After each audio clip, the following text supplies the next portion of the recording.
President for life, Marshal, conqueror of the British Empire and King of Scotland, even Lord of all the beasts of earth and fishes of the seas. At the height of his power and of his madness, Idi Amin Dada adorned himself with all of these titles. Before becoming president of Uganda, Idi Amin was first a British Army soldier, then selected as one of the first 2 black Ugandans to be an officer, a champion of boxing and rugby.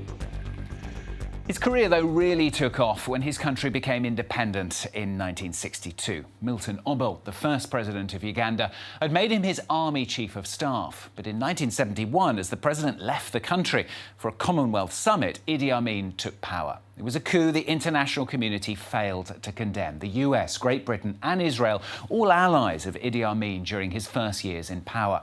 But that power soon turned into bloodthirsty tyranny, megalomania, cruelty and paranoia. Yes, and I will never give up. If I wanted to do something, I would never change my mind. In his 8 years in control, hundreds of thousands of people were killed. Abandoned by all his allies, he was finally expelled from power in 1979 by the army of neighbouring Tanzania, against whom he had declared war. He found refuge in Saudi Arabia, where he lived until his death in 2003. Despite their history, though, many young Ugandans who don't personally remember his era prefer instead to remember another side of him, that of a builder, a nationalist and a separatist. The fantasy, perhaps, of a golden age, which today has disappeared. Matthias Brook, Gail Grillo and Alex Otto revisit the Kampala of Idi Amin Dada for France 24.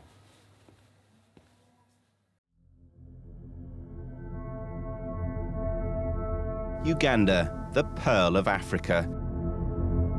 An oasis of peace and stability in a troubled region. But it wasn't always this way. 40 years ago, a brutal dictator was leaving his mark. Idi Amin Dada, who killed hundreds of thousands. Entire villages were destroyed and bodies floated in the Nile.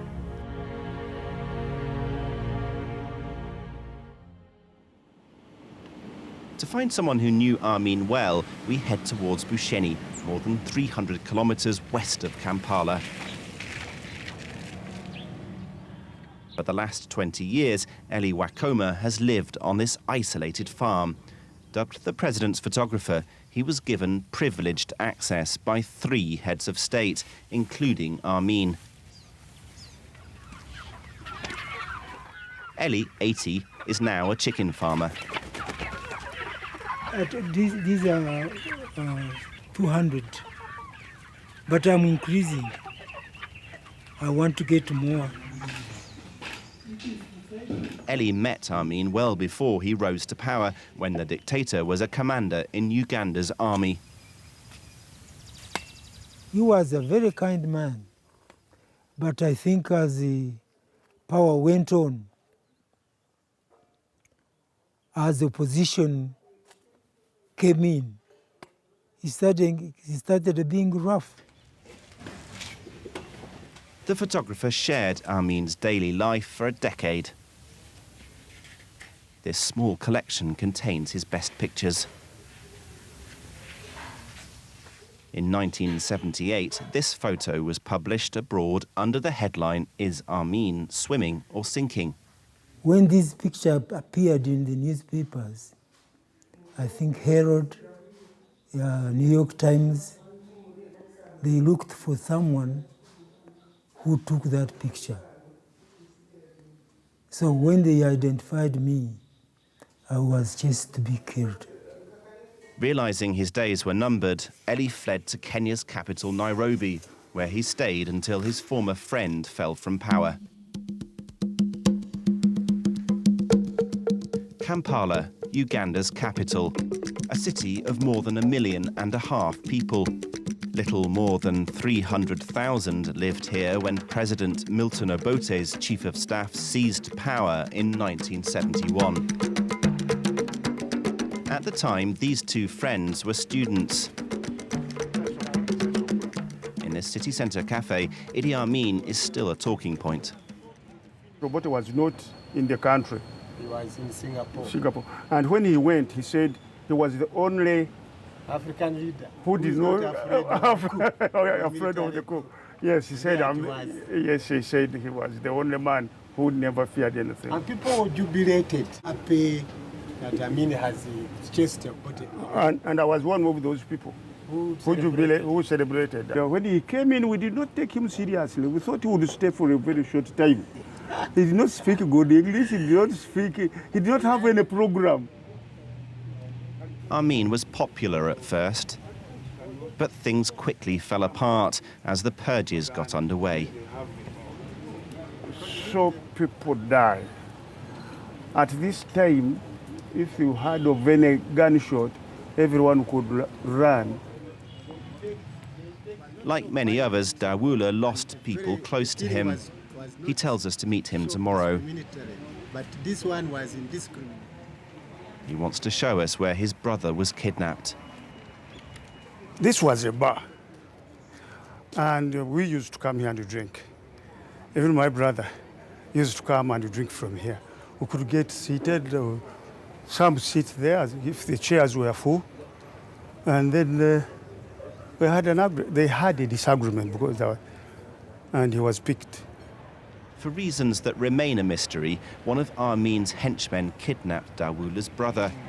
This photo is the only one he has left.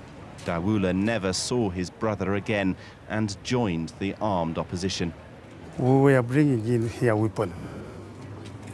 I was involved, and they arrested us. So they throw us away, thinking we were dead. Dawula retains the scars to this day. Hundreds of thousands disappeared as Amin's men established a reign of terror. Many suspected opponents were kept near this palace. He began arresting all those people who are suspected to be political threats.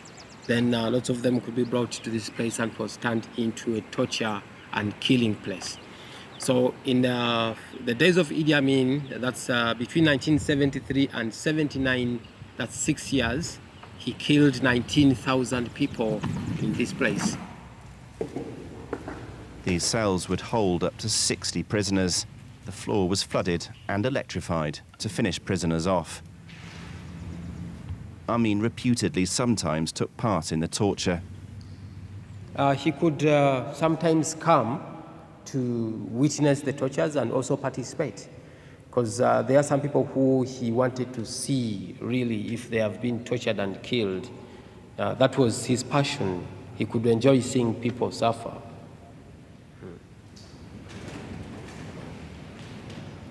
Today, bats have replaced the prisoners.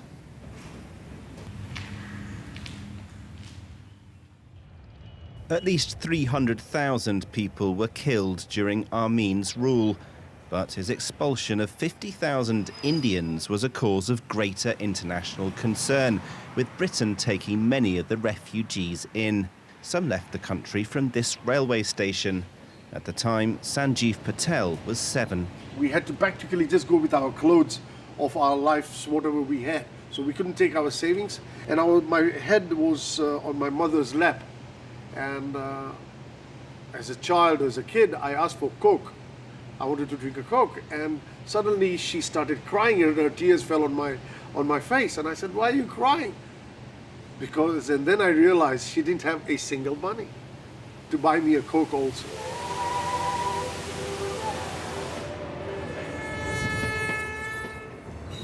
Amin shared out hundreds of millions of dollars of Indians' property, including much of central Kampala, to bolster loyalty among cronies and potential rivals.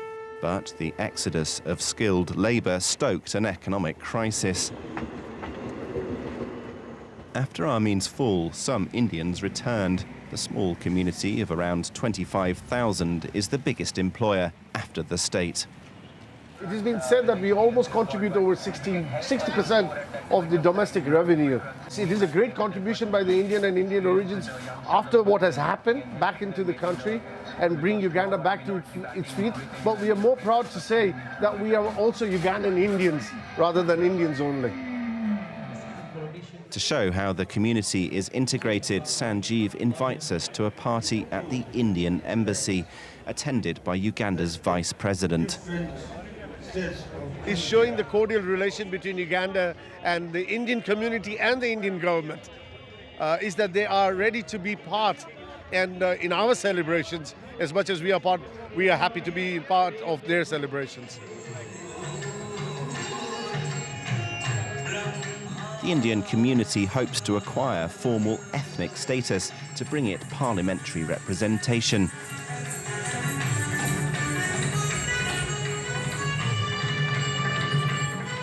While Amin's rule is distant, it remains an obsession for some. Finally. Sorry for the delay. Jaffer Amin is the seventh of around 60 children fathered by the dictator, and one of the few who openly claims his heritage. He doesn't deny crimes took place, but says his father is unfairly caricatured. The reason I set up Al Amin Foundation, because of the animosity, the historical animosity towards my father and the accusations towards him. And I want the country to, I want us to teach the youth, who are 80% of Ugandans, a need for reconciliation rather than perpetuating the hate. Jaffer grew up in Entebbe, about 40 kilometers from Kampala. He takes us to the shores of Lake Victoria, where he used to play with his father. One day we went out with a massive Zodiac boat. I thought we were going to Munyonyo, then he started going around in a circle. He kept going around in a circle, and I said, "Daddy, are you sick?" And he started laughing. And my father's laugh, he used to shake his chest. Then he drove back the thing, he said, your sausages are ready.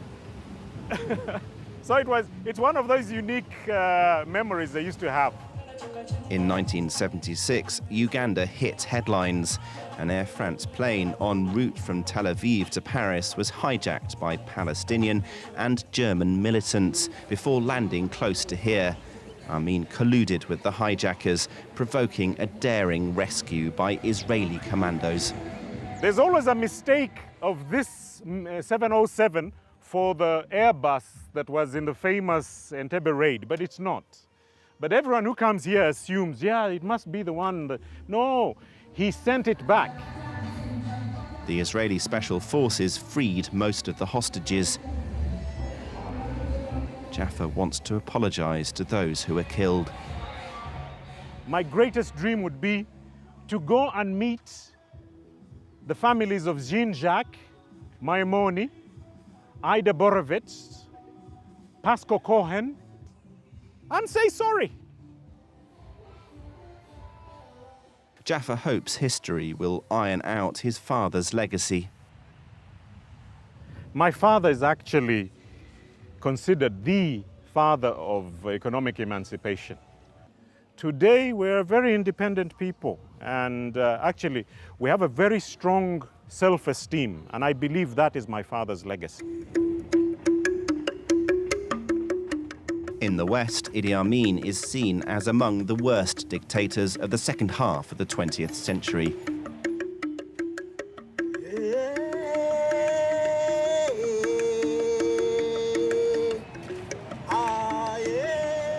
But in Uganda, some young people begged to differ, even believing Amin brought prosperity.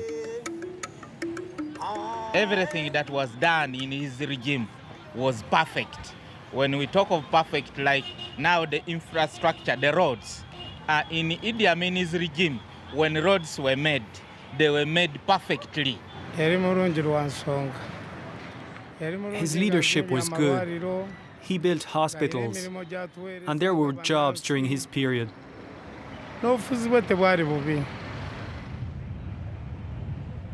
Some politicians here ride this wave of nostalgia. Among them, Pastor Abed Bwanika. He agrees to meet us. A losing presidential candidate in 2016, he seeks to rehabilitate the dictator's image. Idi Amin, he had his own failures, but also there is another side of Idi Amin which is not known, especially to the outside world. Idi Amin was a nationalistic. He loved this country. We don't have any record in this country where Idi Amin stole the resources of Uganda. With 80% of Ugandans under the age of 30, the country has the second youngest population in the world. Uganda has been at peace for many years, but millions of young people are unemployed and corruption is rampant.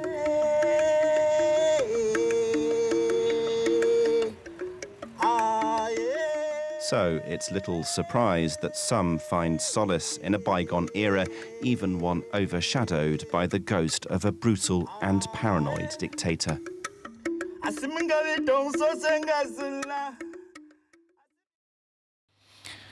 Thais Brooke, Gail Grillo and Alex Otto revisiting the Kapala of Idi Amin Dada. Well, that's all from this week's edition of Revisited. Don't forget, of course, you can catch it and the previous editions as well on our website.